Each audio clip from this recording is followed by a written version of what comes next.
سبيل الدموع سبيل مريح تنهد يا صاحي كي تستريح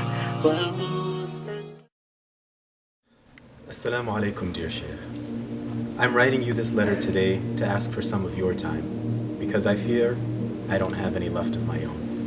It wasn't always this way, and as much as I knew this day had to come at some point, I guess it's just natural to think it'll never come this soon. I want to share my story with you so that maybe you can share it with others, and hopefully they won't find themselves where I am today.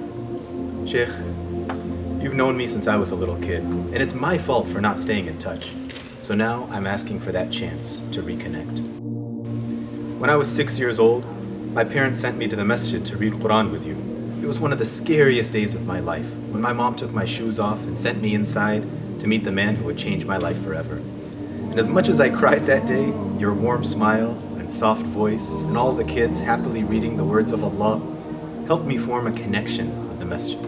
For years, we repeated alif, ba, ta, and my family made sacrifices until they could finally call me Hafid too. That's probably the story you know. But now, I want to tell you the real story. When I was a junior, God, I remember it like it was yesterday. It was third period, and I remember so clearly one of my friends was going to have a party because his parents were out of town, and his older brother was going to watch us. All my friends said they were going to go, but I knew my parents wouldn't let me out of the house. I didn't want to look weird or explain that those were things my religion just didn't do, so I told them I would be there. I went home that afternoon and told my mom I had a science project to work on at my friend's house and that his parents would be home. I lied to my mom that day. I tried to act normal. I even finished my Quran, and she dropped me off, trusting her little son who was on his way to memorizing the Book of Allah. She didn't think anything was up. I crawled out of the back seat, put on my backpack, strolled through the doorway. That doorway might as well have been the doorway to hell. When I was inside, the world as I knew it changed forever. Sheikh, I've always been a shy kid, and it wasn't easy to do the things that I did that day. Looking back on it, it shouldn't have been easy to do any of the things I've done over the last 4 years. But something about going down that path makes sinning easy. When you talk to me as a little kid about girls and drugs and all those haram things, I remember scowling and thinking to myself, I would never do that. Today, those are just a part of my life. Actually, this is my life, and that's why I am where I am today.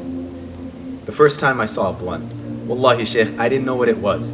The smell was gross, and it looked like something I wouldn't even pick out of a bathroom trash can. But everyone was laughing. Everyone was in a good mood. I wanted to be in a good mood. I wanted to laugh too. It'd been so long since I laughed. The stress was too much. Grades not good enough. Money not enough. Quran was kacha. Friends were not cool enough. Time wasn't enough. And all of a sudden, after a few chokes, coughs, and passes, there was suddenly enough. Time was still. I had all the time in the world. Nothing mattered anymore. I was finally free. I really wanted to reach out. I was alone. I was cut off. I remember you telling us that Allah is always there. I remember you telling us that Allah is closer to us than our jugular vein. But I felt alone. I didn't think I could reach out to Allah. Why would Allah listen to me? Why would Allah accept my prayers? What was the point of praying anyway? One question led to another question. I had no one to get answers from. The simple solution was just stop asking. Stop praying. Stop altogether. There would always be time later, right? Junior year rolled around. Beer was better than soda. Grades were in the dumps. I remember being called into the counselor's office at school. They told me I would never get into college. Everyone was telling me how much of a failure I would be. I wasn't going to accomplish anything. I wouldn't be a lawyer like my family wanted to be. With my record, what college would even look at me? I wouldn't be a family man. I wouldn't hold down a job. Everyone told me I would be a failure. So you know what I did, Sheikh? I failed. Simple. I just failed. This was easy. Praying was hard. Driving fast was easy. Stopping was hard. Smoking was easy. Breathing was hard. Drinking was easy. Worrying was hard. Sleeping was easy. Being awake was hard. Stealing was easy. Earning was hard. Lying was easy. The truth was hard. But you know what happened to me? Their police report said, Local boy in fatal car crash with local girl. She was in the passenger seat, and I wanted to show her how fast my car could go. That poor girl. She didn't know I was high. She didn't know I was sick. She didn't know she was going to die, and that the last face she would ever see would be mine. The nurses tell me I was unconscious for a whole month, that I had a tube down my throat because my lungs were too weak to breathe. My mom told me, you came to visit. You came a lot, and you read Quran at my side. The doctors kept me sedated because the damage to my brain was too severe. My liver was failing, and the transplant list was too long. I would never get a transplant. Allah works in mysterious ways. Whoever Allah wants to guide, Allah will guide, and there is no misguidance. I've been given this chance to write you, Sheikh.